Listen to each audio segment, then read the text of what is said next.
Нийслэл хот руу түүхийн нүрс зөвшөөрлгүй болон нууцаар оруулж ирэх зөрчил нэмэгдэж байна. Тиймээс хот руу орох гол замууд дээр шалган нэвтрүүлэгцийг ажиллаж эхэлсэн. Манай сурвалжлагч Эрдэнэ зураглаад сод Эрдэнээр шалган нэвтрүүлэг пост дээр ажиллаж байгаа юм а.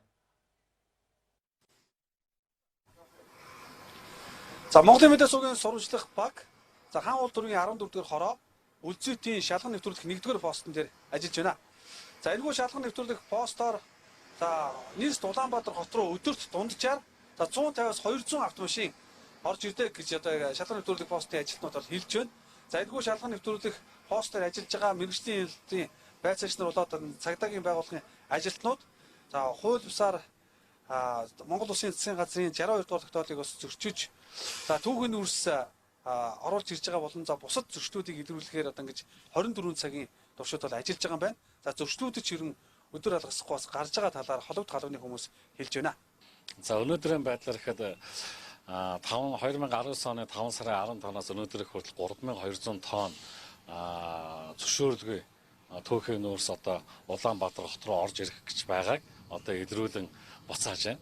За яг өнөөдрийн одоо байдлаар миний ард одоо байгаа энэ машин маань Амгалан логистик гэдэг компани дээр зөвшөөрөлтэй 40 тонн одоо орж ирэх зөвшөөрөлтэй байх хэвээр машин маань өнөөдөр 73 тонныг ачаад нэгснэ 33 тонн бол илүү хэтрэлтэй явж байна гэсэн.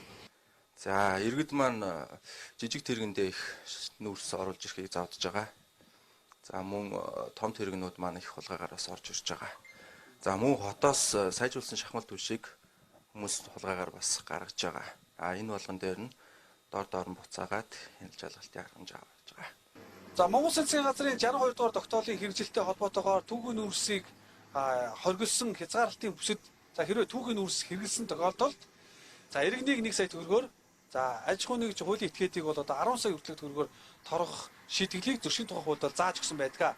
Харин энэхүү хяналтын постууд дээр түүхийн нүрс оруулахыг завцсан тохиолдлуудад холбогд халууны хүмүүс бол одоо сануулах арга хэмжээ буюу тухайн нүрсийг одоо нэвтрүүлэхгүй буцаах юм арга хэмжээ авч ажиллаж байна. Хэрвээ одоо энэ үйлдэлийг олон дахин удаагийн үйлдэлээр давцсан тохиолдолд одоо хуулийн хариуцлага хүлээх гэж байгаа талаар бидэнд хэлж байна.